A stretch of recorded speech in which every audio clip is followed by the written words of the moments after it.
laughter. Hasya Priya. It's an unusual name. And Gurudeva is typical. Here we go. Hasya Priya, Krandan Priya, or any other Priya. If you listen to the songs you're singing, you know, Amitu Kanga, you know, Krandan means crying. So he's saying, the laughing Priya, the crying Priya, that's his typical type of humor. Nripan Prabhu passed away from the world recently, the old gentleman, and once I had this opportunity, he and Srila Prabhu were sitting next to each other. They looked identical. You can see that's what he'll look like when he's older, and I thought, if I didn't have an iPhone at the time, I wanted to take that. They were like, they looked the same. Both communists.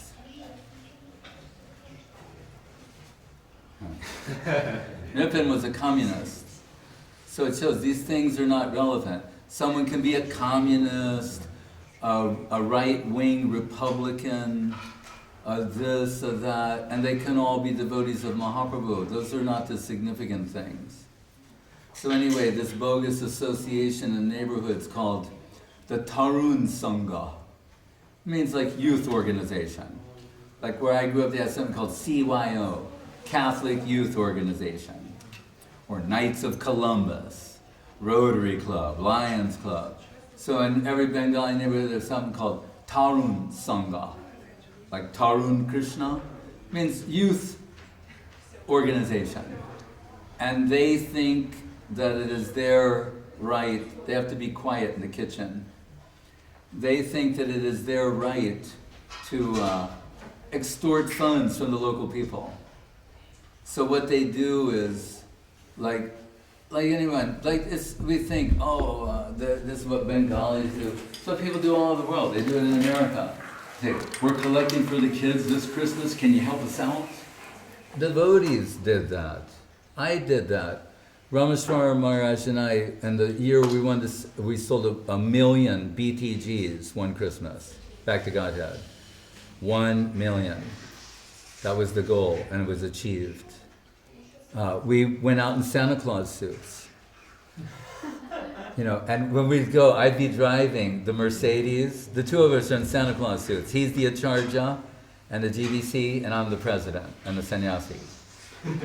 LA, there's 500 devotees. We have like 90 children. Srila Prabhu was a Gurukula teacher, if you can believe that.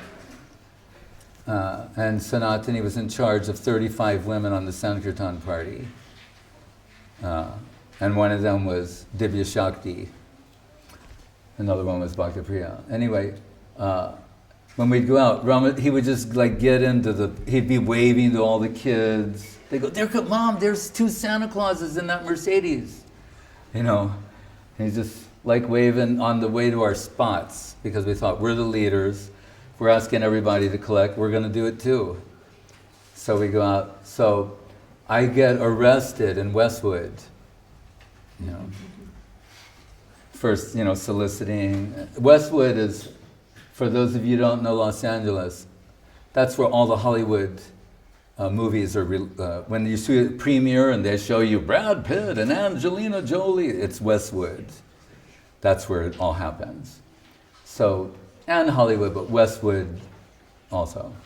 So I get arrested for soliciting without whatever, So while I'm at the police station, I'm in a holding cell, and I think, they're going to shoot pictures of me, right? And I'm like in full Santa Claus regalia. I've got a beard, the whole thing, and I'm thinking, I'm not obligated to wear the suit anymore. So I take it off, and I stuff it in my bag.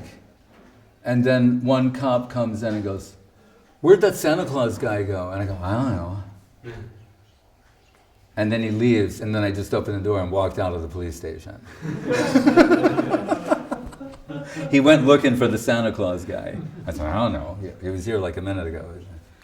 And I went, "Oh, yeah." And I just went,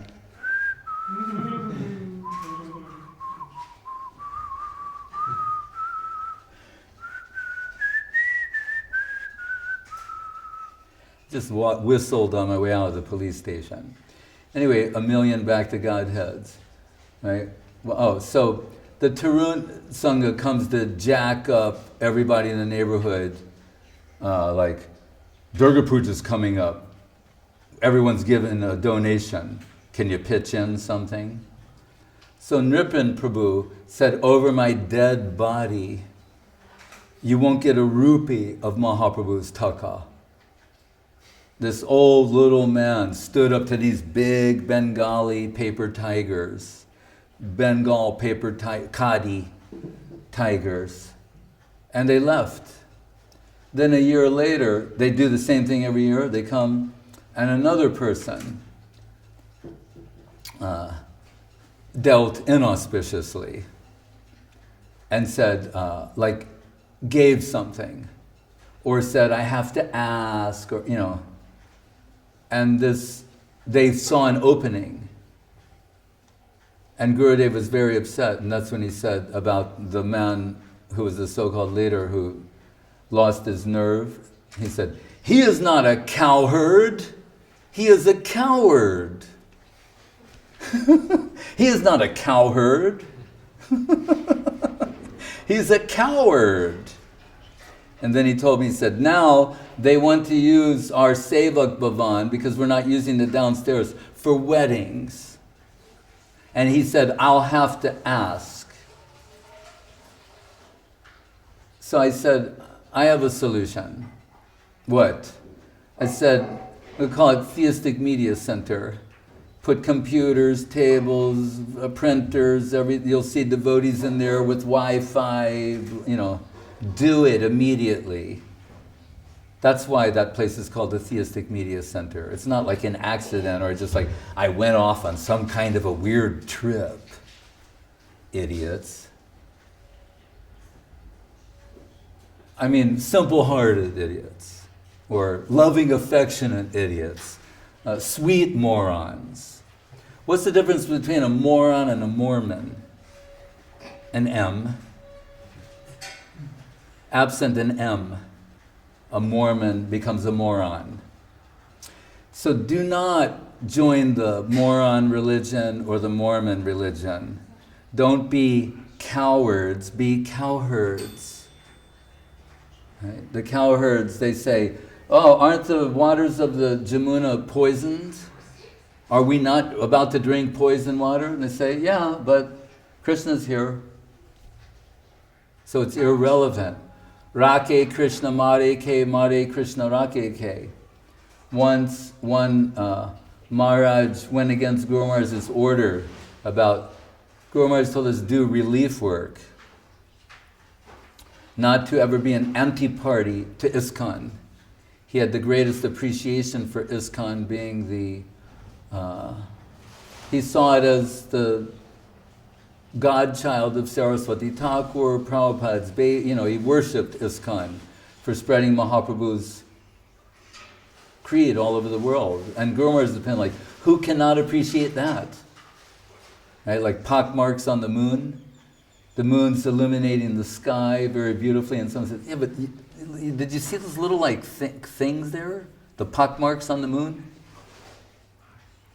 Are you looking at the pockmarks on the moon, or acknowledging the illumination of moonshine and moonlight? So, this person, Guru Maharaj told us from the beginning, no anti-party, just positive, and we preached about him. We didn't go negative on ISKCON. But other people saying they're representing Guru Maharaj, like rent an apartment right next to the ISKCON temple. That's aggressive. What do they call it in psychology? Passive aggressive. They rent the house across the street and say, we're just doing our program here. That's not true. Right? So the local ISKCON leader sends a man to beat that man in the dead of night. He's in a sleeping bag, people come in and they bludgeon him. So what is his response to that? He gets a 9mm Browning and a shotgun. to protect himself in the future. This is devotion. This is faith and guru and what is it? Gopite, Baran, Rakshas, this is Sharanagati. Sharanagati, locked and loaded. Are you ready to sing the songs? Doinya Atmani Vedan Gopite Baran. So when Guru Maharaj hears this man's new concept of Sharanagati, he quotes the famous statement we heard from Prabhupada. Do you realize there's a connecting thread between Prabhupada, Guru Maharaj, and Gurudev? That's real. There's a real current between the three of them. Has nothing to do with institutions, organizations, external aspects of... in India, there's no Pope of the Hindu church. They didn't have organizations until the end of the 19th century, beginning of the 20th century. It's always been guru and disciple. That's all it's ever been. That's all it ever actually will be. Has nothing to do with organizations, right? That you pledge your allegiance to an organization, like the fascists do. Hitler, a fascist leader, when everything's like really, when all the gears are like oiled with ghee, the fascist leader becomes the personification of the country. You no longer pledge your allegiance to the country, but to this person who personifies the country. We can say, well, isn't Guru like that? Actual Guru, Mahabhagavata, you could make the case for that. Except no substitute. So you'll see films where they're pledging their allegiance to Hitler when he's giving them Diksha. No longer to Germany, he personifies Germany. It's okay if it's real. Guru Maharaj will say, form and substance. It's always about that. Identifying form and what is substantial, or in modern language, what a statistical analysis calls separating the signal from the noise. There will always be so much noise. You have to detect signal in the midst of so much distracting noise. Right? Guru Maharaj's examples. What is the Ganga? He said sometimes you see a river is coming, here's the Ganga. When the Ganga enters the current of another river, it's not Ganga anymore. When another river enters the current of the Ganga, it's now Ganga. He said, so they will say, what is the Ganga? The undercurrent. It's the current. It's not the water, it's the current that's moving the water. And then he'd say, Nake kaj nanisheshe kaj. What is more important, the nose or the breath? We like to have a nose and a pretty nose. I don't have one, but some people do. But if it comes to a choice, like the girl on the cover of we've seen in the last year, you need breath. What's really important is the breath going through the nose. Not that somebody's got a pretty button nose, someone else's nose is broken, someone's got a long one, a short one. What's important is the breath going through the nose. These are the teachings of Srila Guru Maharaj. He's the last man in the world to be an organization man. In fact, in the Gaudiya Math, the famous thing, when Guru Maharaj, he wisely never accepted any post. They offered him to be a GBC, he declined. And he just said, I'll be an advisor. So at last, they send his dear friend, Professor Senyal, to say, the committee has made a decision, and you're duty-bound to follow the decision of the committee. Guru Maharaj says, it was so cute, the way he goes, I spoke a little harshly, a little offensively.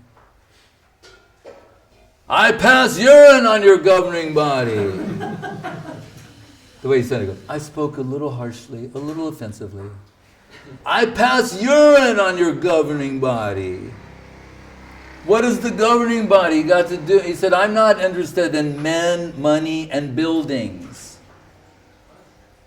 And then what does he say to back that up? Nadanam, najanam, nasundarim, kavitam ba jagadisha kamaye, mama janmani janmani share, bhavatat bhakti rahoitaki tvai. Mahaprabhu's teaching. He said, I've come here to be a servant of Mahaprabhu. Can you help me make progress towards that?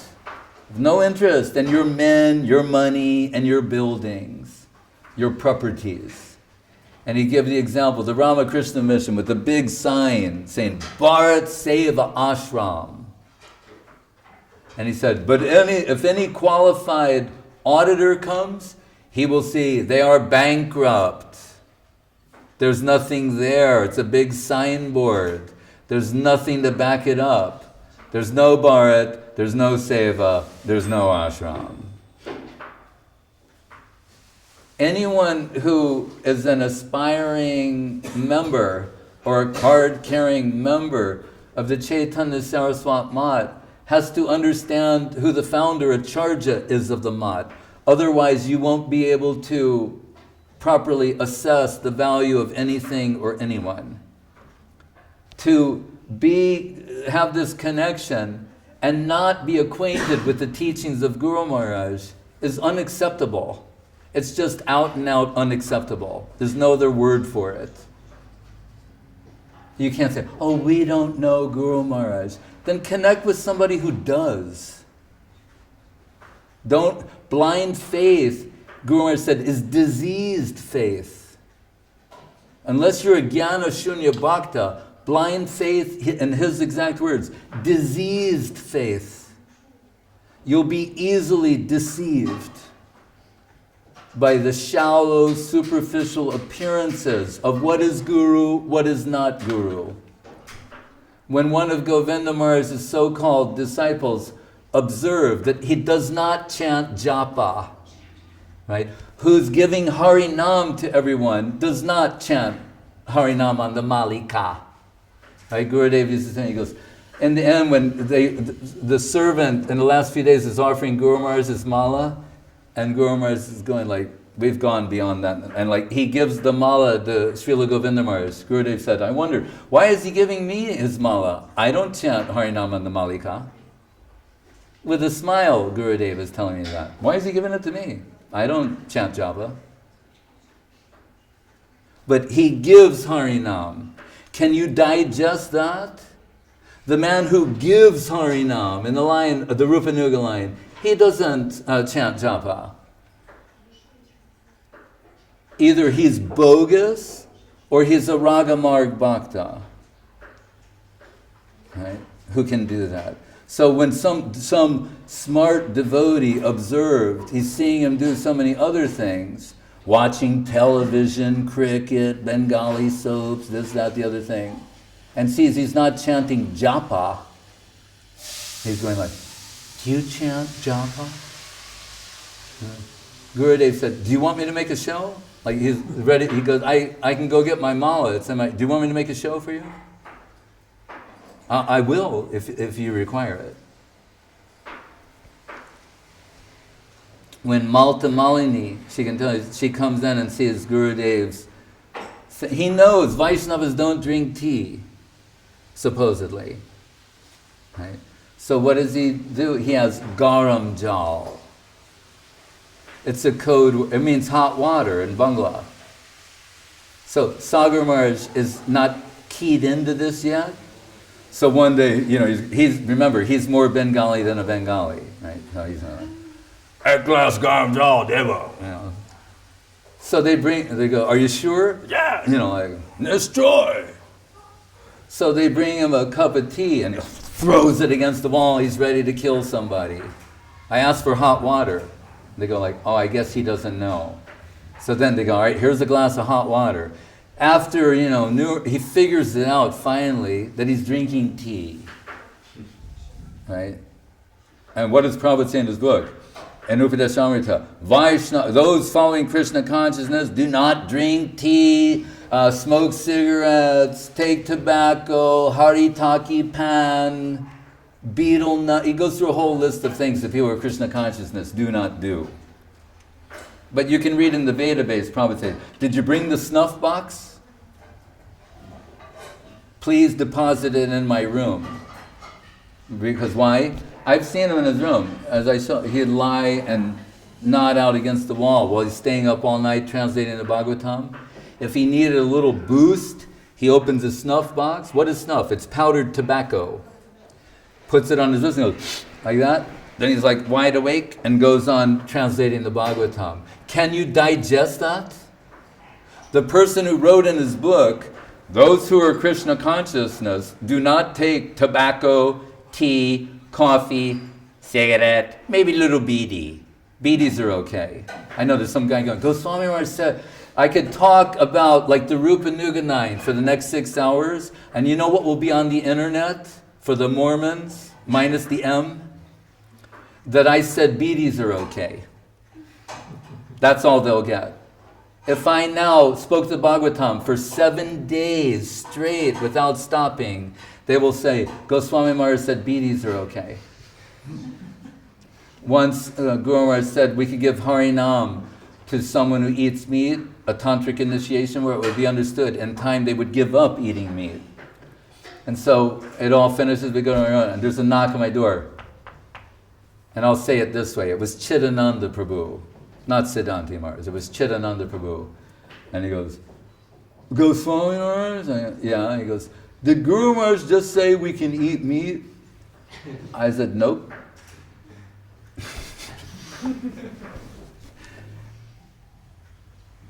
So sometimes later when Gurudev, he'd give some explanation to and I'd go like, Maharaj, why are you telling them that?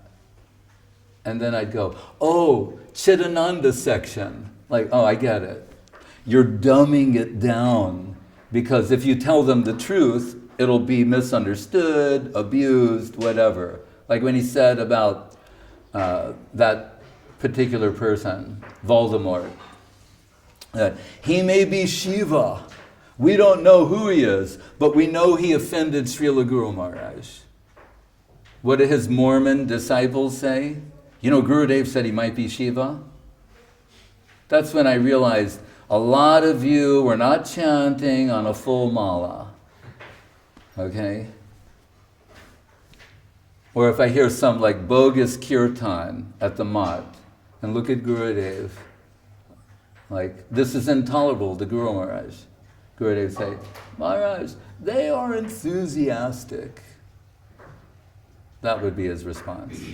So I said, oh, he's in super tolerant mode now. What Guru Maharaj would send someone down to the, remember, Guru Maharaj is up here, the Nat Mandir is here. That's why there was a tight leash on Madhu Mangal.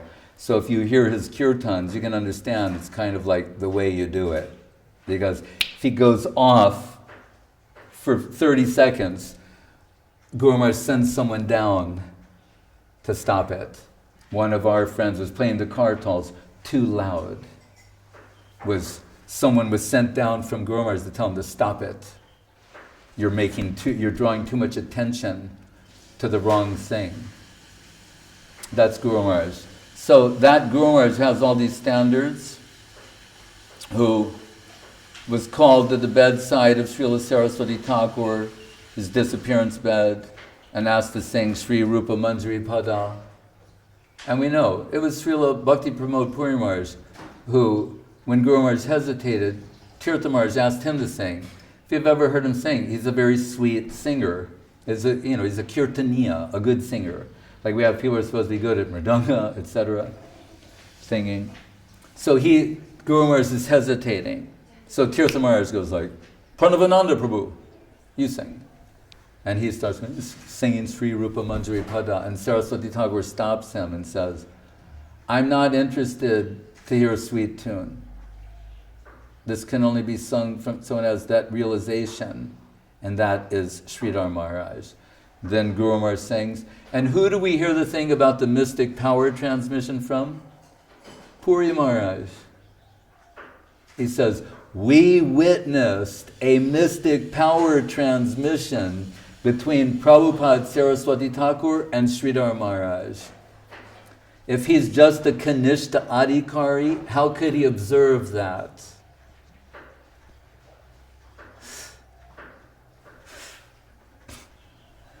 Think. Can you think? Are you people capable of thought? Or just the rote recitation of things that were told to like keep you in the pen? You have to start thinking sooner or later. If you portray yourself as a follower of Bhakti Rakak Sridhar Dev-Goswami, you can't ignore his teachings. How much longer are you going to ignore what it says in Sri Guru and His Grace? Books spoken directly by him, and come up with some insane quote like, now is not the time for Sri Guru and His Grace. You know what? Now hear this. Now is the time for Sri Guru and His Grace. Read it again. Study it. Memorize it. And if you don't understand anything in that book, ask me and I'll explain it to you. Don't come with your insane, ridiculous interpretations of Gurudev's will. It would be laughable if it wasn't pathetic. Read Sri Guru and His Grace. If you don't understand something in the will, read Sri Guru and His Grace. And then you'll understand what the will is telling you. Not the inverse. Sri Guru and His Grace is the book on Guru. I told Guru Maharaj, after we made Search for Sri Krishna Reality the Beautiful, I said, the devotees are so confused about Guru that I'm thinking to take all the different things you've said on Guru and make a book. It'll be like the Guru book. And incidentally, after we did it, you know what he told me later? You should make a book for acharjas, a similar book for acharjas. Maybe we should. It's time to follow that order. That's what he told them. Make another book that's like for acharja manual. So anyway, and as I've told, we assemble, and Mahayogi is coming. We assembled all the things Guru Maharaj said on Guru, and we're going to put them in this one book. And I'm thinking what to call the book. So I said, I like when he once said Guru heavier than Himalayas, because it's Tasmad Guru Prapadyeta Jigyasu Shreya Uttamam Shabde Parecha Nishnatam Brahmanupasamashrayam. It's a famous Bhagavatam sloka. It's what you're supposed to know these things. What I'm quoting now, these are not some esoteric verses. These are the ones that everyone's supposed to have like committed to memory 30 years ago. The esoteric ones, that's another subject. These are just your basic guru slokas, how you understand who is a guru, what is a guru, when to approach a guru. It's all there, right? Everybody's supposed to know it. Right? And if you don't, then just serve somebody who does. That's the way it works. So anyway, Guru Maharaj says to me, what are you going to call the book? And so I'm thinking of calling it Guru Heavier Than the Himalaya. Because I thought, if I saw a book like that in a bookstore, I'd have to pick it up. At least like pick it up, and that's what I'm thinking, like marketing. More so, and Guru Maharaj, he never thinks like that. He's just always like spiritual consideration first. And so he said to me, he goes, that is a partial conception. It's one aspect. Guru meaning heavy, immovable by any misconception. And he said, what is more comprehensive is Sri Guru and His Grace. And he said, actually, I wrote an article, 1936. Oh, there you go. And so he directed me toward the article, and I said, oh, great. I can use that as the intro to the book. So we'll call the book Sri Guru and His Grace, and that'll be the introduction. Right? What does it say? You know, 2 errors human, 2 errors inevitable for everyone being imperfect. What did Guru Dev say once when one of his friends again misrepresented something that had just been heard, and now it's already being mangled? You know, yogo nashta purantapar within like 15 minutes. Gurudev says, To err is human, and he's very human. Again, just samples of who he's dealing with. Gurudev says, Hashishan assassins, after they kill somebody, they have a tradition that they shave. What does his leading disciple say? Leading follower. Who do they shave? So I'm seeing this guy, a guy's brains have just been blown out. And Gurudev's disciples there trying to shave the guy's face. And what's even more alarming is you're not laughing. Do you understand who they shave? Thank you. Make sure he gets extra sandesh. Yeah, they shave. It's like, this is the point. This is too frustrating. You don't even understand your own guru and his humor, his method of instruction, all these things. As Janardhan Maharaj reminded me the other day, he said, Gurudev once said, Prabhupada, Swami Maharaj's disciples, they think they're expert, but they're not. And I said, you know what? Govinda Maharaj's disciples think they're expert, but they're not. They have thought he's a Ragamarg Bhakta. They think they are. And what do they think? A Ragamarg Bhakta is someone who doesn't follow rules and regulations. Means, he gets stoned, he intoxicates, he's loose on his diet, but he's got love and affection for Gurudev. And that's all that counts. It's just heart to heart, man. Yeah, I know. It's just heart to heart. Yeah, can I have some of your prasad? Here.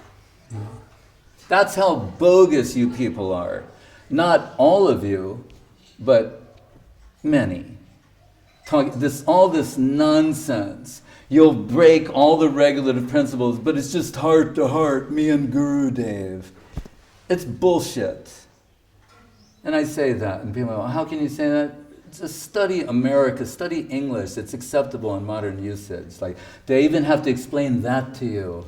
You supposedly have computers, you've heard of the internet, Google, Wikipedia, etc. Just grow up for a minute.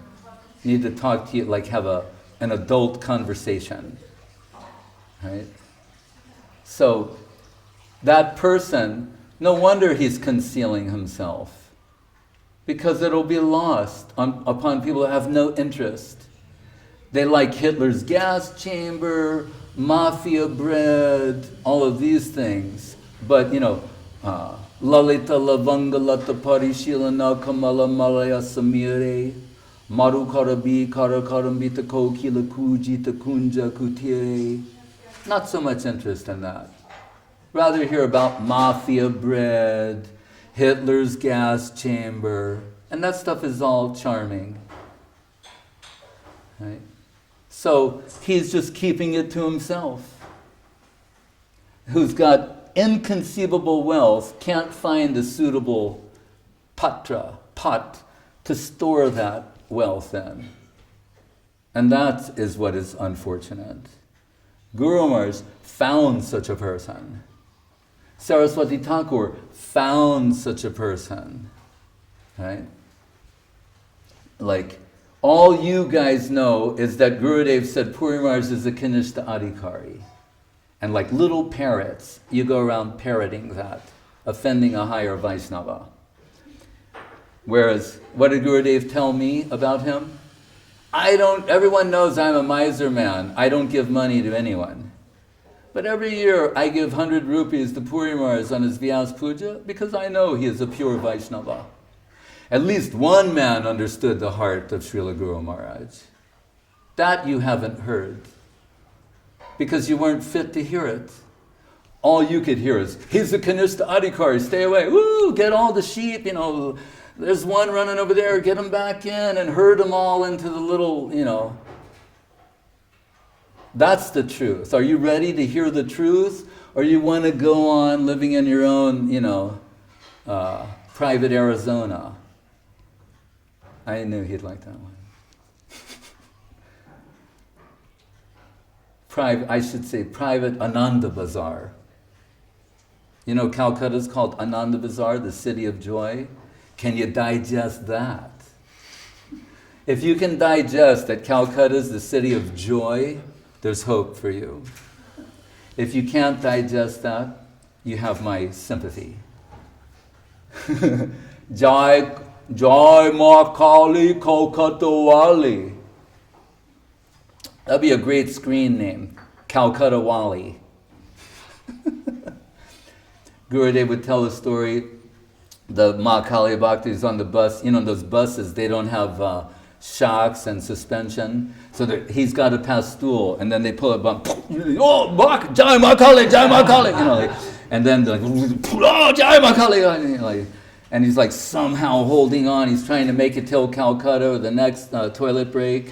And then what would Gurudev say in the end? But with this very serious, sincere, earnest face, alas, Ma Kali could not save him.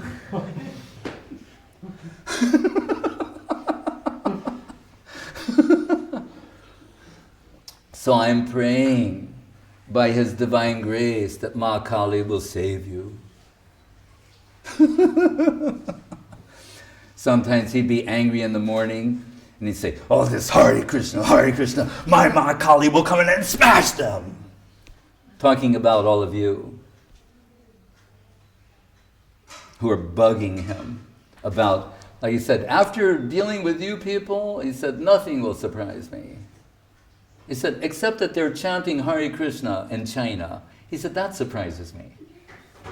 Once we're watching the hunting channel or something, and the Eskimos take one reindeer and ceremoniously slaughter the reindeer. They're eating the reindeer. Gurudev's just eating snacks, drinking some tea, watching it. Other people go, change the channel, it's so horrible to watch that. You know, he's having a snack and drinking tea. And he goes, Maharaj, I think we can give Eskimos Harinam. I'm saying, I'm your man.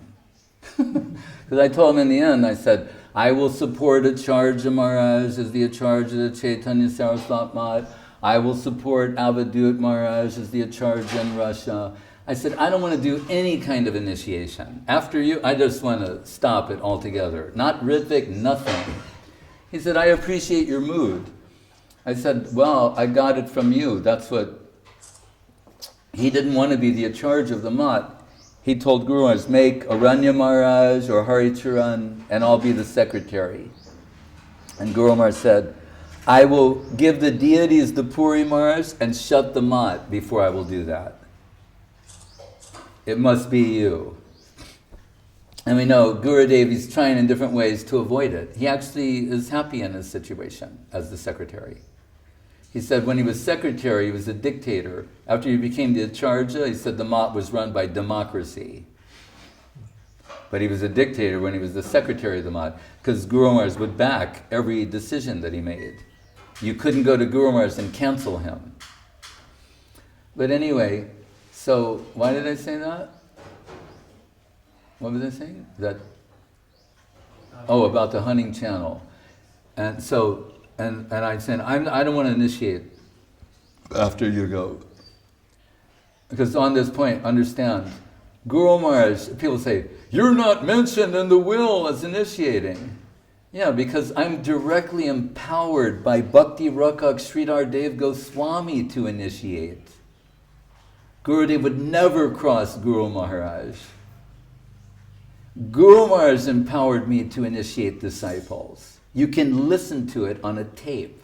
I'm already a Ritvik. Then he says, I'm transferring the responsibility to you. 3 years before Gurudev started initiating, Guru Maharaj empowered me to initiate. And said, if you find an exceptional person, bring them to me. Otherwise, you initiate. And Gurudev knows that, and he would never cross Guru Maharaj's. So when someone asked if I could be his Ritvik, he said, he's already empowered by Guru Maharaj to initiate directly. But if he will act as my Ritvik, I'll be very happy. I'm not in the same situation as you or others. We are co-disciples, Srila Gurudev, we are co-disciples of Srila Bhakti, Om Vishnupad, Srila Bhakti Rakak Sridhar Dev-Goswami. There's Guru Varga and Shishya Varga. Read Sri Guru and his grace. Understand what Guru Maharaj's opinions about these things are. Don't be spent off in your own world with your own little crazy interpretations about what a will means, who a charge is, who can initiate, who can't initiate. Understand what Guru Maharaj said. He's the founder in charge of this mat. He and Gurudev, as I wrote this morning, those two are irreplaceable. Everyone else is replaceable. They are Chaitanya Saraswat Mat. Without them, it's only a shell of what it used to be. No one can replace them. In Guru Maharaj's opinion, no one could take the rudder of the mat but Govinda Maharaj. Then people will say, well, then why did Govinda Maharaj do what he did? Because we know Guru Maharaj, he doesn't care for men, money, buildings. Then they go, well, then what about Govinda Maharaj? Here's the difference. He sees the men, money, buildings as the worshipable paraphernalia of his guru. So he's ready to shed blood for that. If the Chaitanya Saraswat Mat had been a Gaudiya Mat, Guru Maharaj would revere it as the worshipable paraphernalia of Saraswati Thakur and have a different opinion. But inasmuch as Saki Babu gave him this land, it's never been a public institution. It's a private institution. It's privately owned. The Chaitanya Saraswat Mat is not a public charity or any such thing. It belongs to Bhakti Rakak Sridhar Dev-Goswami. It's his personal property. And he told Gurudev, if you won't become the Acharya, I will give the deities, send the deities to Puri Maharaj and shutter the mat. And then Gurudev came with his chart, right? And said, it says I won't live long here. And Guru Maharaj I throw your chart in the Ganga. I'm giving you life to 82. And still Gurudev's not accepting. Then Guru Maharaj said, I have the ability to voluntarily give up the body. If you do not do this, I will voluntarily just disappear, like Babaji Maharaj did. Then Gurudev realized, then that blame will be upon me. And I can't tolerate your separation. So then he said, I am your goat. You can cut my tail or slit my throat. I'm offering. And Rupa Goswami in Bhakti Rasamrita Sindhu quotes Jiva Goswami saying, that's Sharanagati. That's how you offer like a sold animal. That's the example. I remember the first time I read that, I go, boy, this doesn't sound like nectar, Prabhu. Where's some of that nectar stuff? You know, and the rain, the shower of nectar from, we want that, right? We don't want to hear that surrender is like being a sold out animal. Like I tell people, Dasi means slave girl. If you look in the Sanskrit dictionary, it goes Dasi, slave girl, female slave servant. When Avadut Maharaj met the South Indian queen, and somehow it came out like, oh, so you all consider yourselves servants of the deity? She said, no. We consider ourselves slaves of the deity, not servant, slave. So you can see, hear anything, Guru Maharaj's preferred word is slave. And slave, not even directly the slave, but slave of the slave of the slave. Gopi Bhartur Padakamalayo Dasa Dasa Anudasa. Guru Maharaj likes naked truth. Right? And I told the other day, when all this controversy was happening, when we broke away from ISKCON and began promoting Guru Maharaj, they're searching madly to find letters and, to try and, as people will do now about me, they will try and find all kinds of things to avoid dealing with the truth that I'm telling you. They will say, he did this, he did that. That's why you'll see in my letter that's about to come, I've got Guru Maharaj's backing. I've got Gurudev's backing. You can take shelter of a mountain of false shelter, and it won't affect me. So, and what does Guru Maharaj say? They will say that Goswami Maharaj is the root of all evil. he just cuts to the chase. They will say Goswami Maharaj is the root of all evil. He's the great Satan. He said, but I rather think he is a man who holds his ideal as the highest and has taken a stand for the truth. Because why? He has got such faith in me. You can hear that, or you can hear some little girls spread rumors and take shelter there. That's up to you. Have fun. But instead of being cowards, I implore you to become cowherds, or gopes and gopis. Gop, gopi. It would be a better path. Gopi bhav. To, gop, what is it? Hey Radhe, Brajadevi Ke, Chilalite, Hey Nanda Shuno Kuta, or Tyaktva Turnamashesha Mandalapadi Shranim Sadat Tuchabat, Bhutva Dina Ganeshako Kurana Kopina Tasrito, Gopi Bhava Rasam Ritab Dilahari Kalola Magno Muhur. It's one of the first slokas I ever heard Prabhupada quote. 1971, San Francisco, Haight-Ashbury, Hippie Hill, Strawberry Fields, Kezar Stadium. All the deadheads are going, I know Kezar Stadium. Was he saying? Chakpa Turma Shesha Mandala Pati Shranim Sadat Tuchavat. They gave up society consciousness. What? Took the copium, didn't take anything with them, got rid of all of that. And what did they take shelter? Gopi, Baba, Rasam. They found that more appealing than. So when I went to Guru Maharaj, after being unceremoniously run out of ISKCON, what did he say? Society consciousness and God consciousness. When society consciousness comes to hinder the development of God consciousness, it should be left away. That's what he did. That's what I did. That's what everyone must do. But it's a personal thing. When I engineered things as such as all the leading book distributors and collectors of ISKCON, I was sending them to the Mat. I had already left ISKCON. Not aggressive, I just wanted them, I thought they should hear from Guru Maharaj. When the leaders found out about it, at this point they were still being tactful. They said, actually it was Bhavananda Maharaj. He's a friend of mine, so I can say this. He'd go, stay in Prabhupada's house. Prabhupada's house is in Mayapur. Stay here in Prabhupada's house and you can visit your uncle.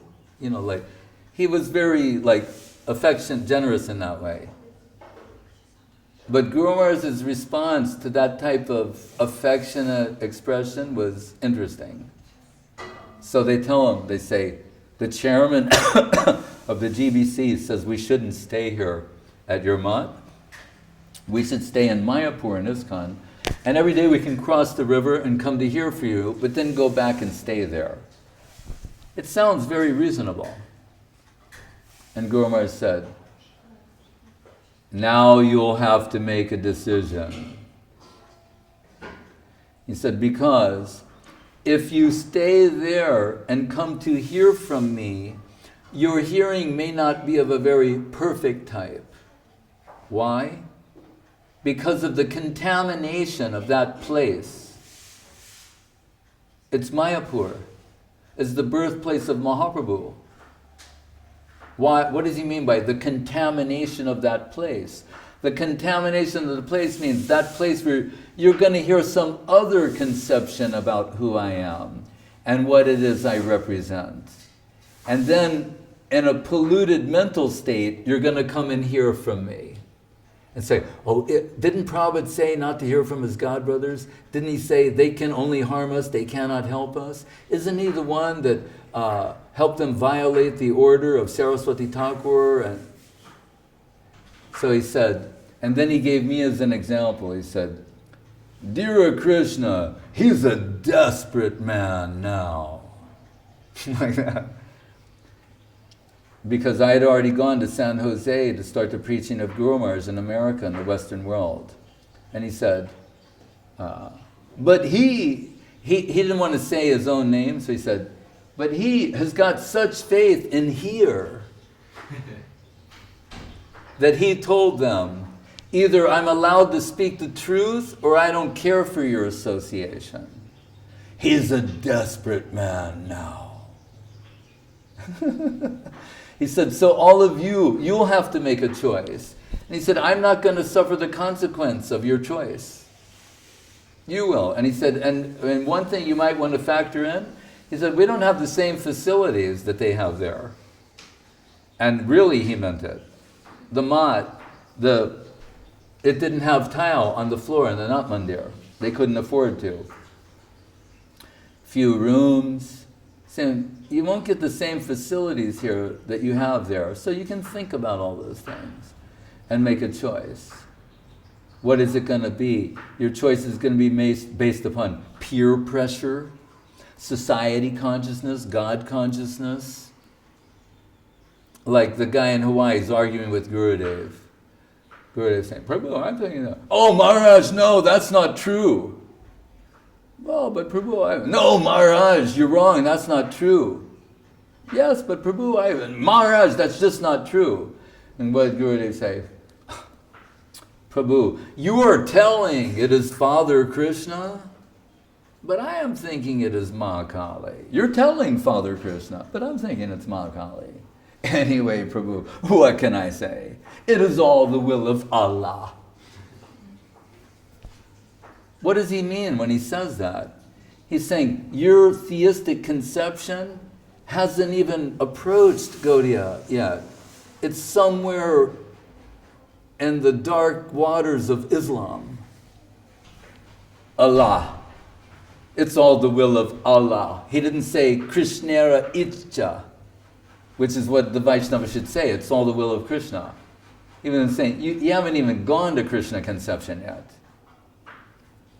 Right? So, anyway, what was it? So Guru Maharaj, then he tells them that, the individual choice. I lost my train of thought, but so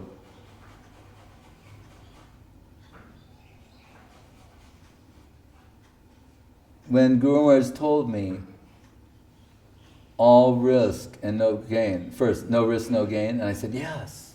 Because he goes, are you familiar with that? I'm falling in his trap. He's just trapping me. You know the expression, no risk, no gain? I go, yes, Maharaj. Following that, I came to your holy lotus feet, and I'm feeling so that it was a good decision to make, and I've been rewarded beyond my imagination. And he said, but you know, there's another saying, maybe you're not familiar with. I go, what's that? All risk and no gain. Do you know that one? I'm thinking like, did I mishear? He said, this is the Braja Gopis. You risk everything with the anticipation of gaining nothing. Are you ready for that? And I thought, I don't know if I'm ready for that. And then he explains, because you think this world is something, you think you're risking everything. And because you don't have a developed spiritual concept, you think you're not getting anything. But actually, as you make progress, you'll realize this world is nothing, and this is all substantial. So what appeared to be all risk and no gain is in fact all gain, and you didn't risk anything. He's trying to bring us to the plane of all risk and no gain. Not where we calculate, let's see, if I go this way or that way, then, that's what we're normally doing. I'm doing it too. I'm not exempting myself from this. I'm just explaining to you what he told to me. And I don't say that I'm necessarily an example of following that, but these things I think about from time to time. That's what he's always trying to pull you in deeper. That's what he means by dive deep into reality. There's nothing shallow or superficial about Guru Maharaj. At one point, these devotees coming day after day asking so many things. First, he's tolerating, conjecturing what their position might be. Then he says, there's Prabhupada, who he is and what he represents, and the Prabhupada of their imagination. and they're busy defending that. And so I say this to you now. There's Govinda Maharaj, who he is and what he represents, and the Govinda Maharaj of your imagination, and you're busy defending that. So when Guru Maharaj, at one point he says to the same group of people, he says, "Can I ask you a question?" And everyone's like, yeah. Like they're so shocked. Guru Maharaj says, "What is Krishna consciousness?" And everyone's like dumbstruck. And one guy goes, "It's what Prabhupada taught us." Like, that's a good answer. It's what Prabhupada taught us. Someone else goes, "Bhakti, it's about bhakti." Or, bhakti, more accurately. Bhakti. That woman who showed up with the Ayurvedic guy, whatever, the colonic man. And she goes, "The young people, they're really into the bhakti, aren't they?" Yeah, lady.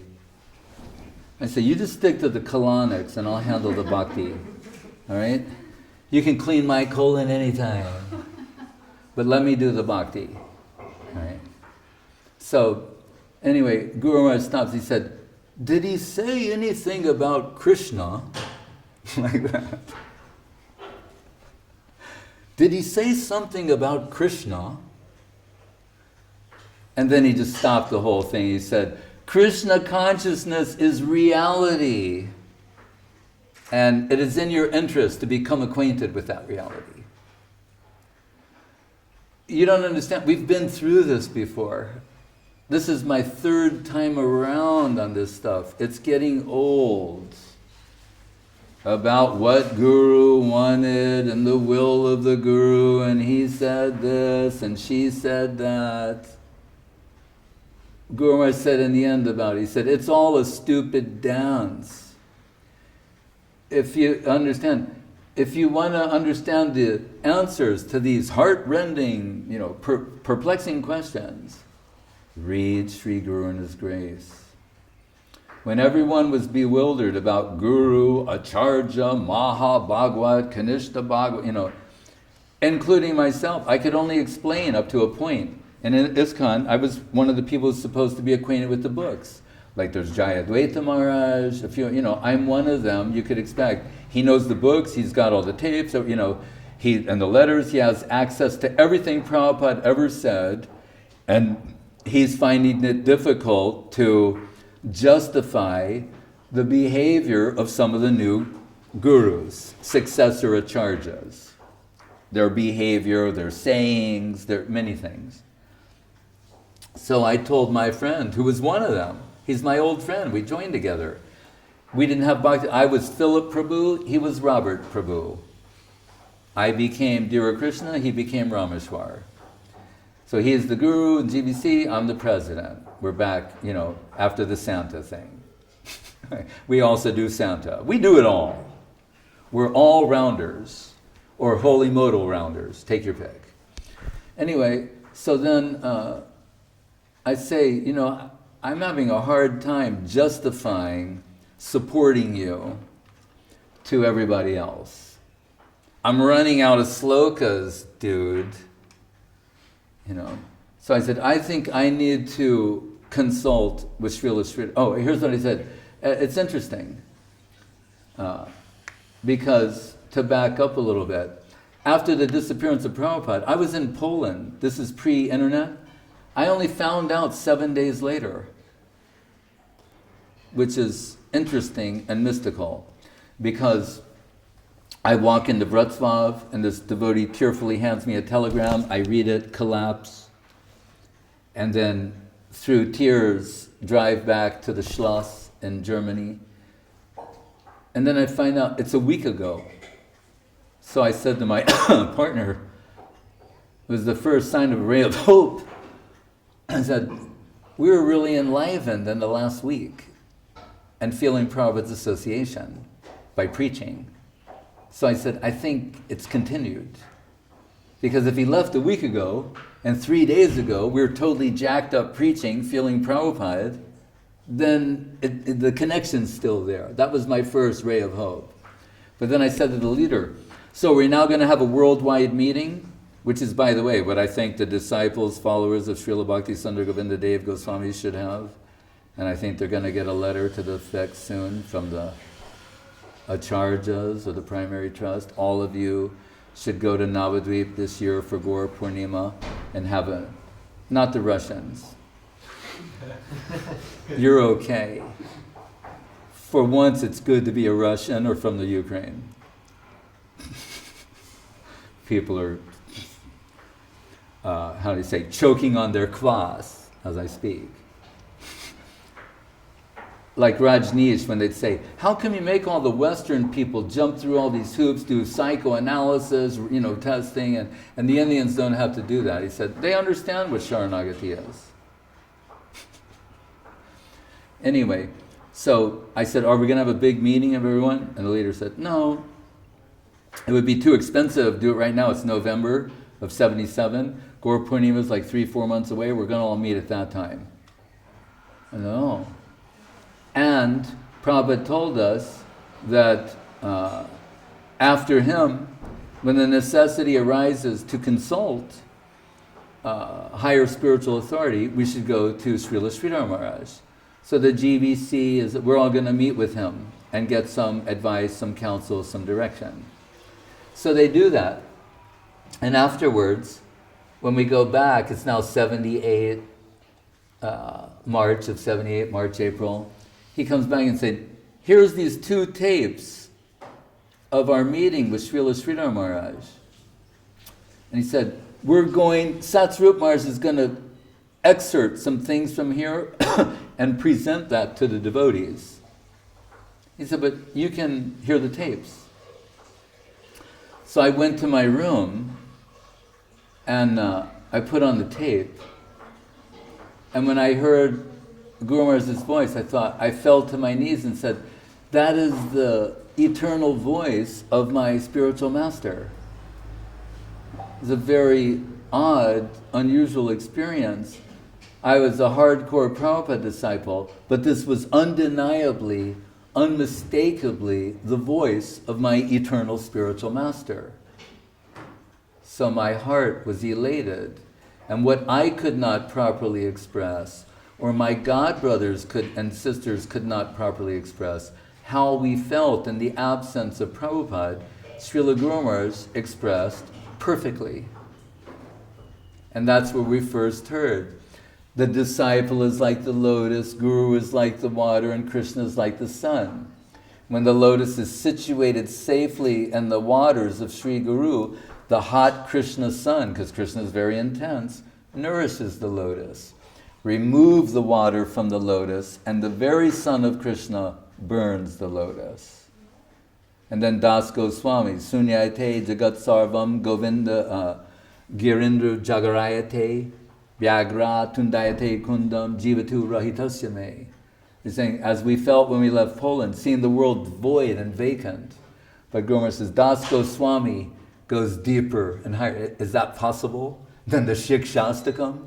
When he says, those places which were formerly the object of my service and veneration, Govardhan, Radha Kunda. Govardhan looks like a python coming to swallow me.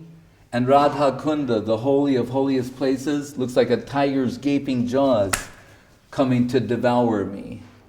That's Raghunath Das Goswami, the Prayojan Tattva charge of the Rupanuga line. This is what I heard from Guru Maharaj. And I was captured, I was initiated. These are conceptual, it's conceptual diksha. That's what he does. When you hear these concepts, your diksha is conceptual.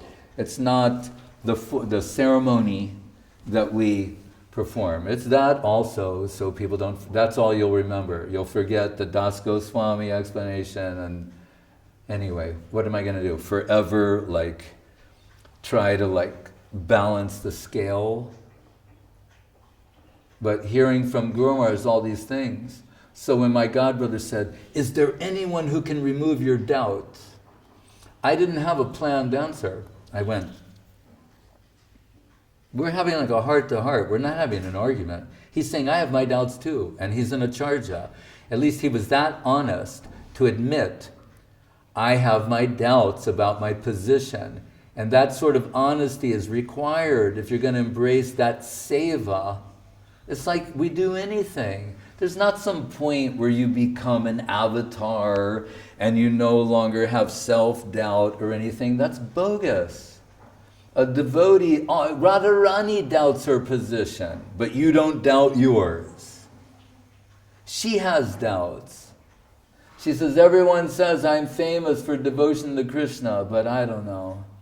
I think my problem is I couldn't give myself to him. That's what she says. But someone else is going to take another position, then it's highly suspect. So anyway, he says to me, is there anyone who could remove you? And we're just sitting there like two brothers we were. Like we're seeking a solution. We're not angry at anybody other than ourselves. We're trying to find a solution. A solution to what? Imitation. Sahajya means imitation. To imitate a Mahabhagavata brings degradation. You cannot be stamped a Mahabhagavata. If it says in a will, so-and-so is my successor, that doesn't mean they become absolute or Mahabhagavata. Guru Maharaj says, so-and-so thought because he was appointed by his guru as successor, he's become absolute. He said, I do not see them as such. Madhyamadikari at best, at most, like on a good day. He once said about ISKCON, he said, you could take the sum total of what you've all realized and understood, and it won't even remotely approach what I've understood from Saraswati Thakur. Was that an arrogant statement? A disqualifying, arrogant statement? So, Guru Maharaj says that, right? Then what did he say? So, the God brother says to me, anyone can remove your doubt? And I said, this is August of 1980. It just, I heard my mouth saying something. My mouth said, Sridhar Maharaj. I said, in fact, I'll tell you this. I will now agree to whatever he says before I go and hear it. All right? I now accept fully the answers he gives to my future questions. He said, I do too. And you should go immediately. So Bhakti Charu Maharaj and I, we flew on Ariana Afghan, where when we landed there's Russian tanks at the airport on both sides of the runway. And it's Ekadashi, and I'm really weak. And want to drink some water. And Bhakti Charu Maharaj leans over and says, we shouldn't even accept water from these people. And I'm like, Allahu Akbar. Now I can't even have water. And I go, okay, yes, Maharaj. You're so merciful. It shows that he has something. No, but anyway, so then we get there. And the whole of ISKCON is bewildered by these 11 Prabhupada impersonators. Right? 11, not just one. You think you'd be like one is bad. Imagine 11. You got 11 guys going around with canes and sticks, and like doing this Wizard of Oz routine. I am the mighty Oz. All bow before me.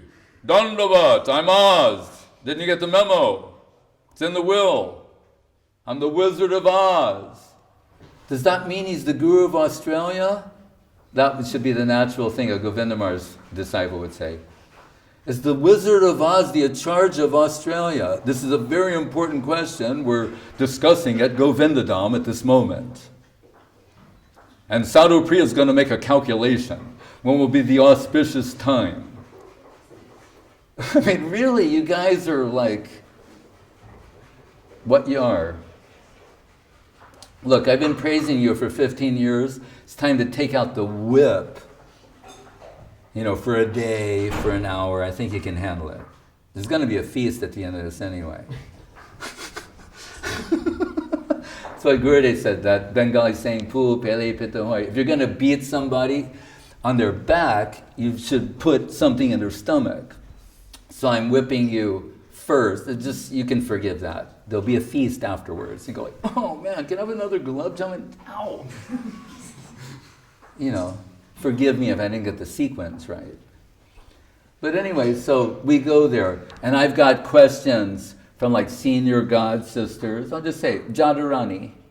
She's one of Prabhupada's original disciples. She's writing a book, on like what's wrong. One day, we had to hide her so the devotees wouldn't kill her, the disciples of the new gurus. She'd be out in the street, Prabhupada's dearest female disciple, she'd be out in the street screaming, they're bogus! Like girls trying to drag her, they're bogus! Had to put her in a hotel nearby in LA. And one day I came by to give her prasadam, she said, I don't know whether to give you dandavats or spit in your face. And I said, all right, let's talk. Because I'm supporting bogus people, is what she meant. Anyway, so we fly there. We've got all of her questions, my questions, senior devotee questions, everything. And in the first sentence, Guru Maharaj answers everything.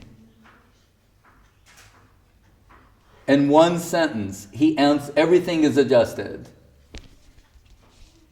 He says, 3 types of gurus we can conceive. 1, 2 feet in Goloka, extends 1 foot to here, is taking from here to there. Another who from here has now a connection there, a foot there, 1 foot here, 1 foot there, and they're taking from here to there. And then he said, a 3rd class we can conceive. 2 feet in the mud. And we all went like, oh, thank God. That sounds like the one we know. 2 feet in the mud. And their eyes fixed on Vaikuntha. And they say, let us go there. I just like threw my papers up in the air. Okay, when's it, we're done. What time's lunch? And then I realized, I guess I have to ask the rest of these questions. So, the end of the first meeting, everything's perfectly answered. Then I'm back in the mosquito net, and I look and I go, how am I going to present this to the devotee? That's what I realize is the problem. I'm totally embracing this. How do I present this to them? So, and they're like, those insects that are the size of bats, flying into the net, and so I'm like I'll flash, it looks like something in a horror movie. And then I go to this second meeting, and then try and say really offensive things to just see what Guru Maharaj will say to them. And again, perfect answers, everything. And then he once told me in the future it takes 2 meetings for him to capture someone. So it's at the end of the second meeting. Consider me captured. And Guru Maharaj, he can see it. He knows it. And he says, Dear Krishna Maharaj, are you satisfied? And in my heart, I'm saying, I want to offer myself in service to you. And I'm thinking, but that's like, you're on the first date with a girl, and you go, I love you, with all, I'm telling you, with all, and he was like, don't do it, just wait. So I just said, I'm very satisfied with your answers.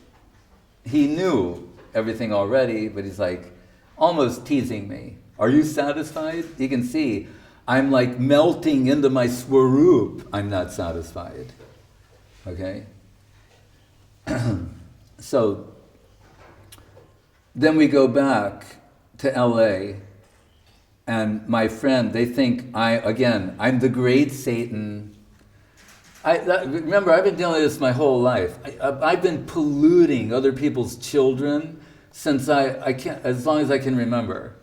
I'm the kid who the parents go, we got to get our kids to stay away from him, right? And his crazy ideas about things. This is just the way I am my entire life. In Krishna consciousness or outside of it. Right?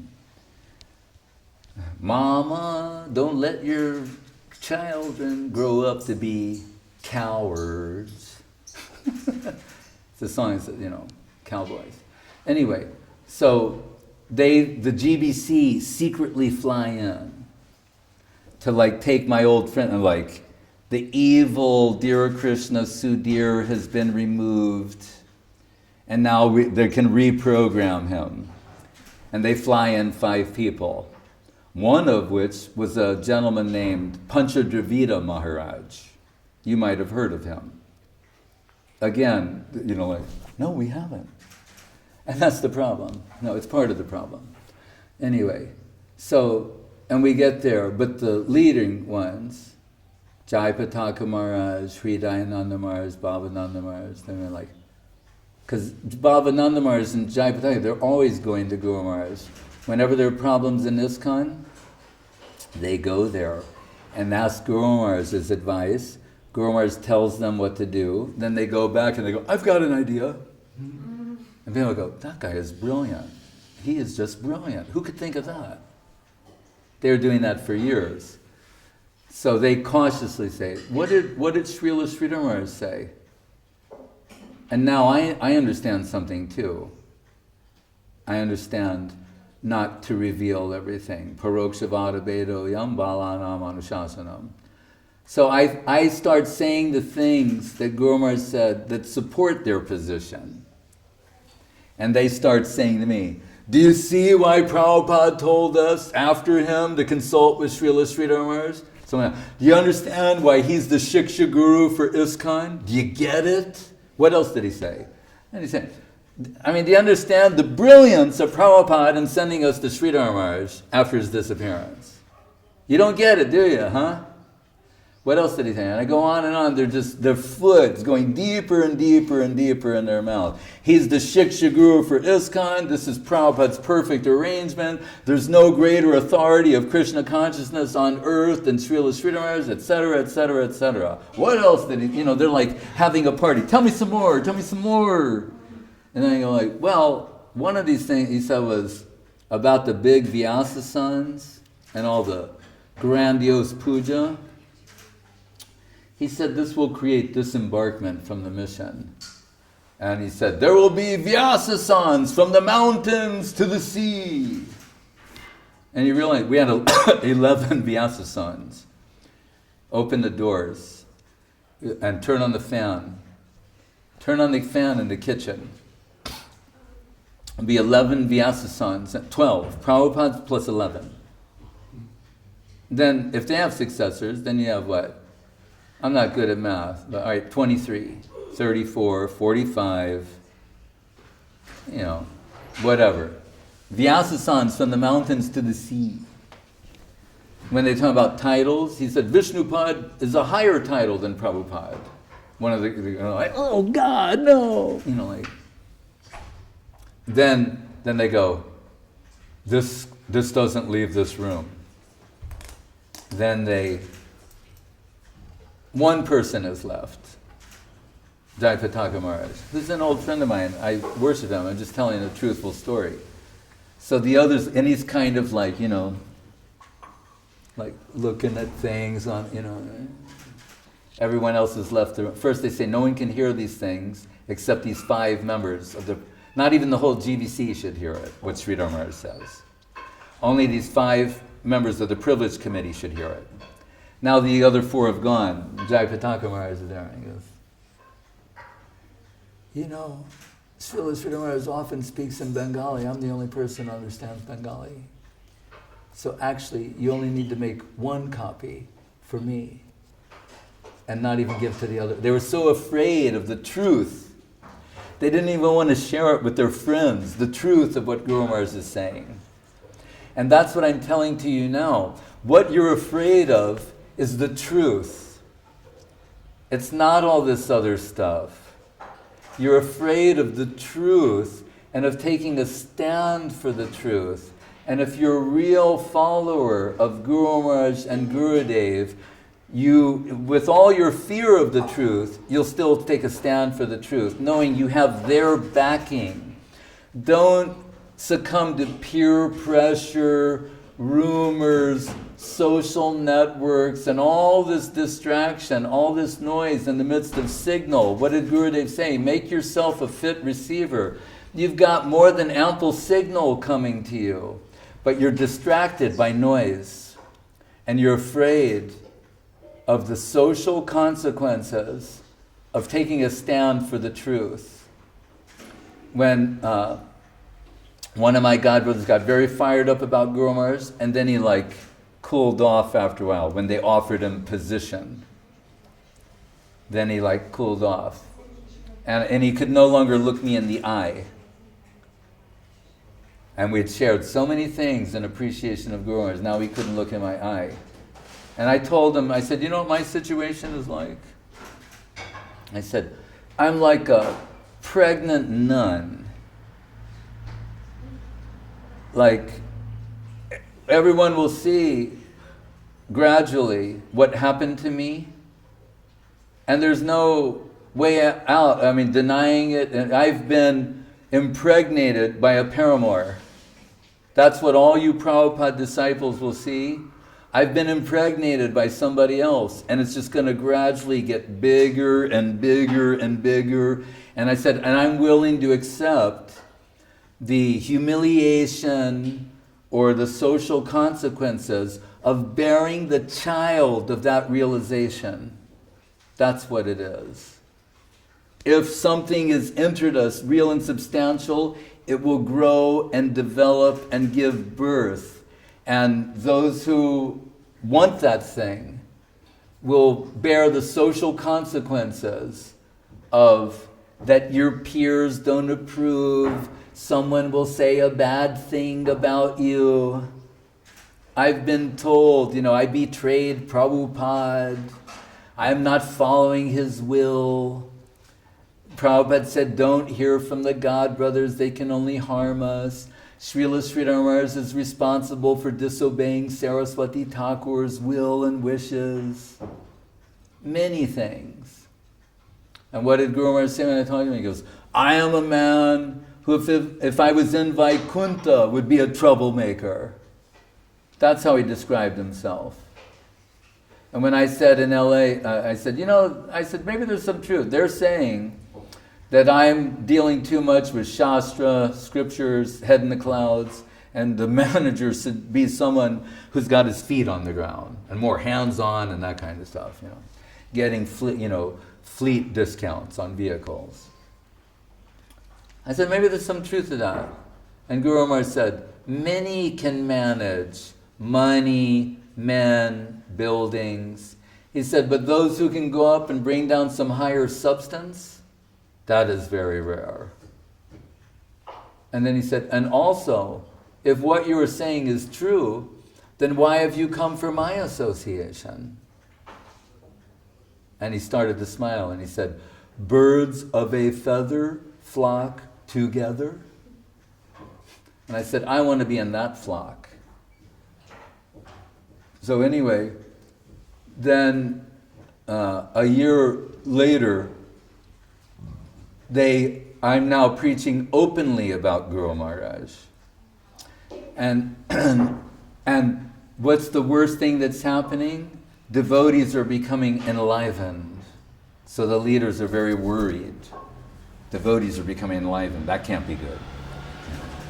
So they hire my former protege to monitor all my classes and to catch me saying something that's not in line with Prabhupada's teachings. Because now I'm just talking all the time about Guru Maharaj and his concepts.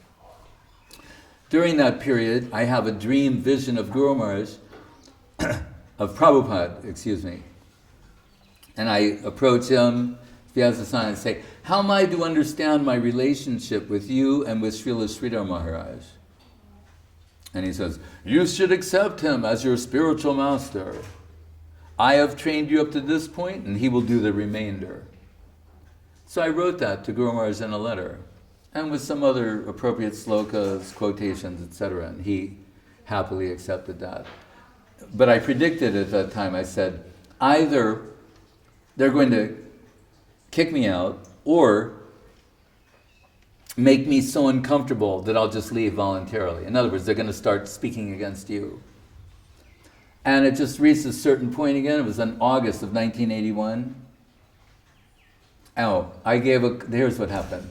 I gave a class about Brahmajyoti. That's what started it all. Guru Maharaj's Siddhanta about Tatastha Shakti, Brahmajyoti, etc.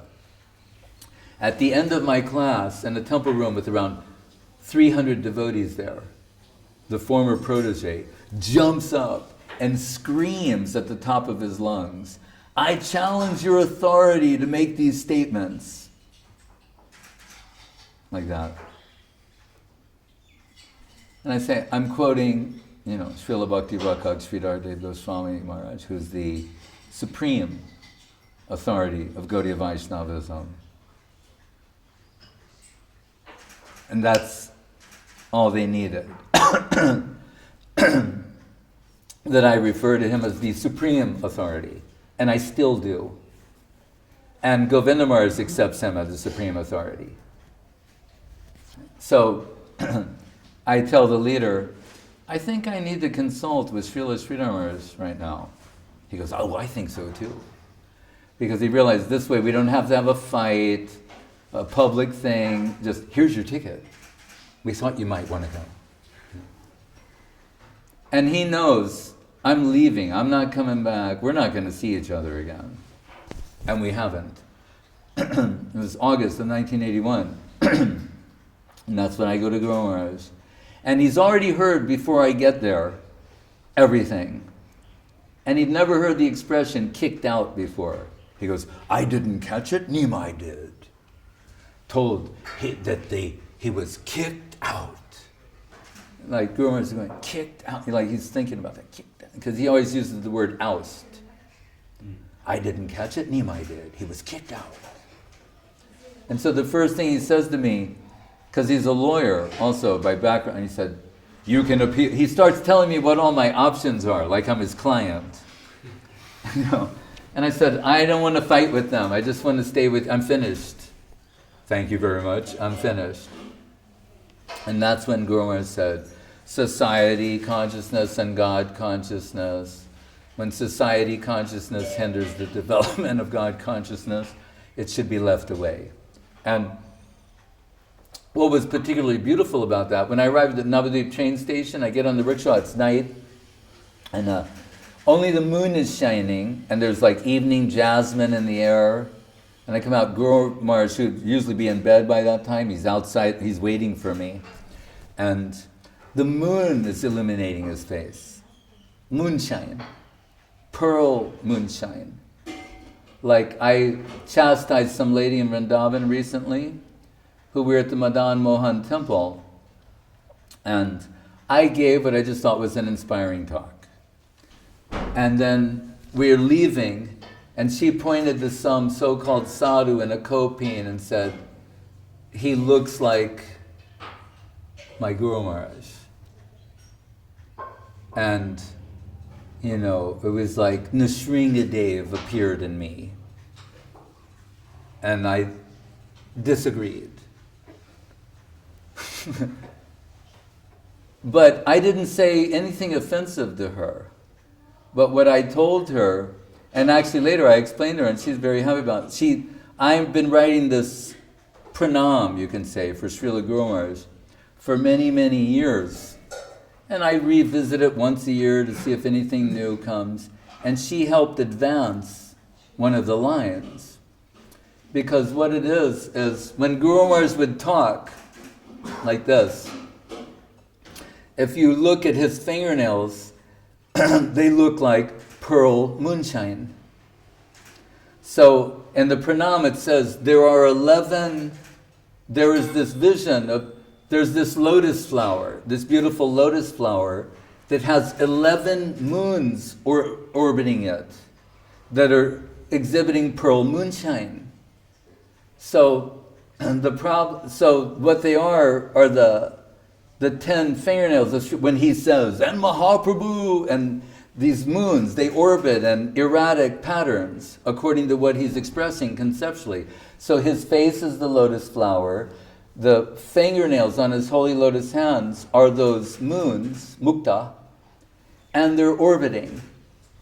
But see, in Sanskrit poetry, if you can say something by inference, is better than saying it directly.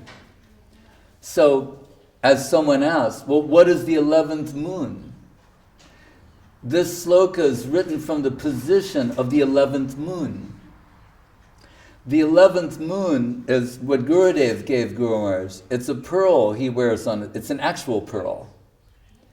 So, the actual pearl is the speaker of the sloka. And I didn't know that previously. And the pearl is saying, the pearl's with all the other moons that are orbiting the lotus face of Guru Maharaj. But the pearl is saying, I'm not so beautiful. My ability to shine is a ninda compared to the beauty of those 10 pearl moons that are orbiting that inconceivably beautiful lotus.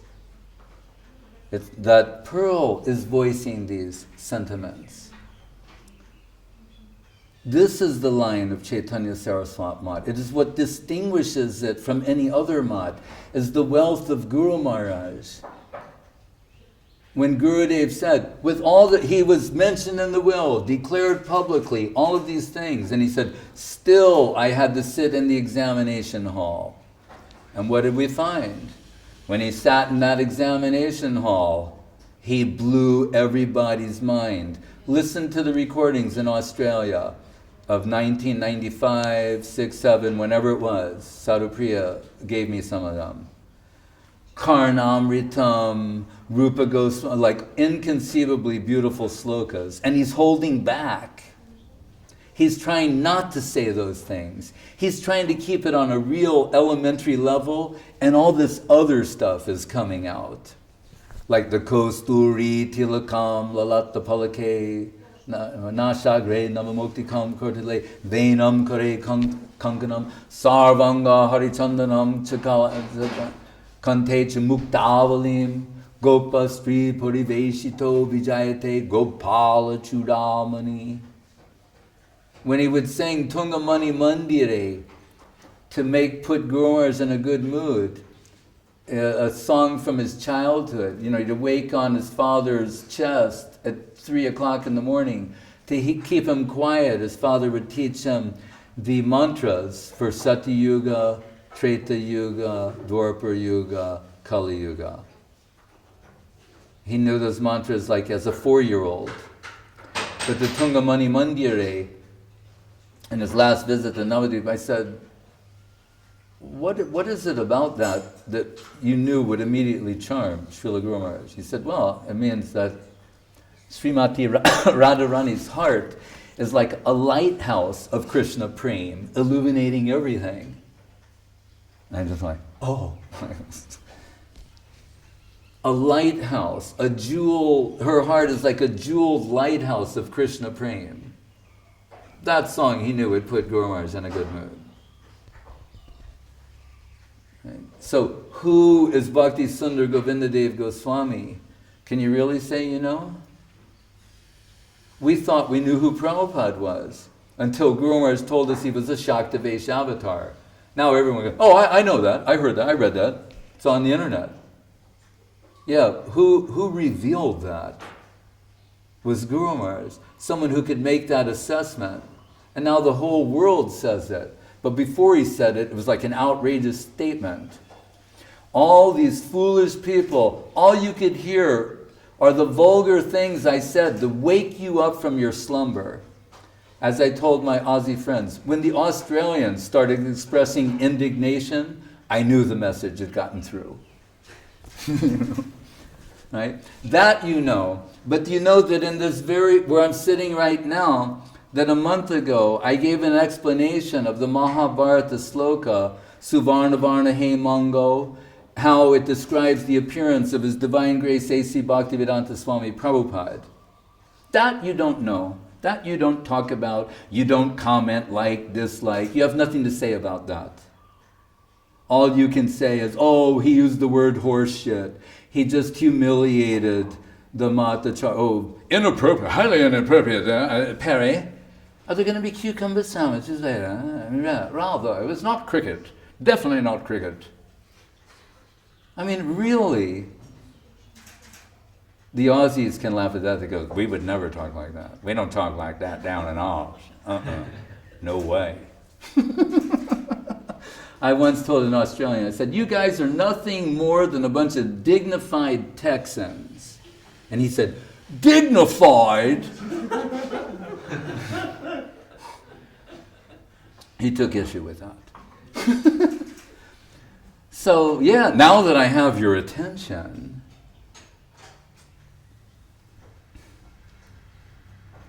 so Gurudev says, through his god brothers, he understood the glories of Guru Maharaj.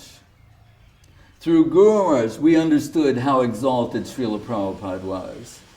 And I can tell you the same way. You really want to understand how great Srila Gurudev is, Srila Bhakti Sundar Govinda Dev-Goswami Maharaj? Then you can come and talk to me about it. And I'll tell you what I know about him, if you're interested in that kind of thing. But if you're interested in the 10 Commandments and what you think is chiseled in stone and some imaginary Govinda Maharaj, the Govinda Maharaj of your imagination, you want to offer the mind's bananas to the Govinda Maharaj of your imagination, then as Guru Maharaj would say, let them dance with their foolish tendency. I won't waste my time with that. But if people want to understand something about Srila Gurudev's ecstatic interior, we have the kokil here. Why does the kokil remind me of him? We're in Navadip, we hear the kokils, and he'll say, oh, and you're going,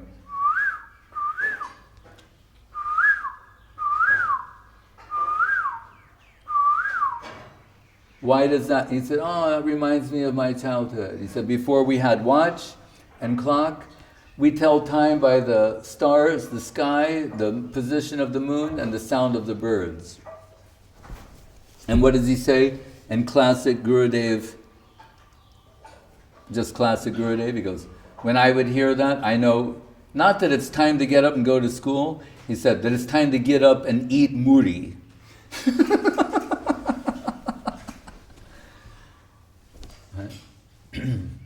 So, and then we're listening and you hear it one go, up, up, up, up. He said, oh, it's two males competing for the affection of a female. So they're going like, listen now, sweet, I can do it. No, I can do it sweeter, sweeter, sweeter, sweeter, sweeter, sweeter. Right.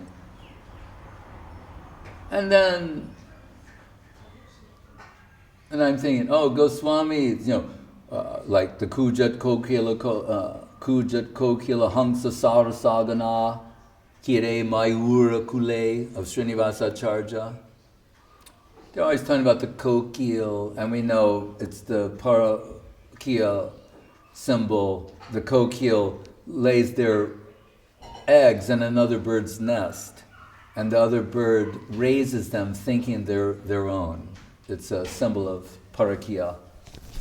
Anyway, and then Gurudev says, he quotes this verse, Jaimini iti, Jaimini jopati, sabhishan kalanadam, kurvati kilako kila kilakula taladam. And then he says, Radharani jap. She's going, Jaimini, Jaimini, Jaimini, Jaimini, Jaimini. Why is she chanting the name of Jaimini? Because generally we know the sound of the kokil is like liquid sweetness. Thank you. Liquid sweetness. And it's reminiscent of the voice of Krishna. Sometimes Radharani's voice is compared to a coquille. It's just liquid sweetness is the sound of the coquille. And what does they do? Excuse me. It gets sweeter and sweeter and sweeter. It just keeps getting sweeter. So you would think, like the neophytes, the nectar hounds, who want sweet things, that hearing the coquille should make you feel happy. But Radharani is going, Jaimini, Jaimini, Jaimini, Jaimini, Jaimini. In a very desperate way, fervently, she's chanting Jaimini. Why? Because Gurudev explained, it is their tradition that the girls of Vrindavan, everybody in Vrindavan, that it is said that when there's thunder and lightning, that to protect yourself from being struck by lightning, you should take the name of Jaimini Rishi. So when it's like in the sky, you go Jaimini, Jaimini, and you won't get struck by lightning. So everybody chants the name of Jaimini Rishi. But why is Radharani chanting his name? Because in the Viraha Bhav, separation, like Dev-Goswami, Govardhan is the python coming to swallow him, Radhakund is the tiger's gaping jaws. And separation from Krishna, the sweet sound of the coquille that's reminiscent of the voice of Krishna is like lightning striking her heart. That's why she's going, Jaimini, Jaimini. Save me from being struck by the lightning of the sweetness of the voice of the coquille that's breaking my heart.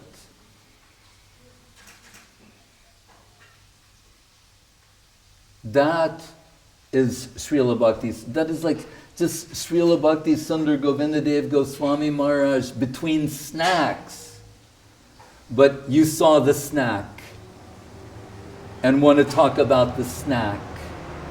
That's what I find disappointing.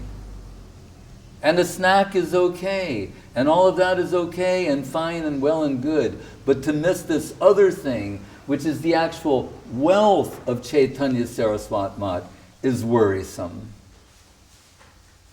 And I'm not going to let up. I'm going to hold your feet to the fire. I'm sorry. People go, no, Maharaj, there's a girl in Venezuela who's crying. Steve Jobs made his employees cry, and that's why you've got an iPhone in your pocket. I'm not here to make a girl in Venezuela happy. That's not what I like. I get up in the morning and go, oh, what's going on down in Venezuela? I mean, with all due respect to Miss Universe, okay? Props to Miss Universe. But that's not how this works. There are little girls in the spiritual world who are crying, and I care about them. And they're crying for another reason. And that, Guru Maharaj, Rupa Goswami says in his sloka, that Radharani, usually she's crying, but stops after a while in separation. But this time, she cannot stop crying. And the Guru Varga of Vrindavan are upset. Who are the Guru Varga? Nanda, Jashoda, Purnamasi, others. And everyone is afraid Radharani is going to leave the world. Right? The 10th stage of separation is death. So, they're wondering what to do. And Chandravali, her chief competitor, she comes and admits that Radharani is superior. And says, actually, if you do this, if you commit suicide, then none of us have any hope of ever seeing him again. We know you have the power to bring him back here. I don't have it, they don't have it, but you do. You alone have that power. And if we lose you, even though I compete with you all the time, if we lose you, we've lost everything. So I admit it. You're superior, and I'm begging you at your lotus feet, don't do this. And then we're told, mysteriously, Srimati Radharani stops crying. And then all of her tears spring out of the eyes of her servitors. Now they're all crying incessantly, and she's happy. And that's what this is all about. It's time for all of this. Stop making Govinda Maharaj cry. Let him be happy, and let all of his tears be transferred. You've got to start crying. That's my message to you. As the sincere followers and disciples of Srila Govinda Maharaj, it's time for you to shed tears.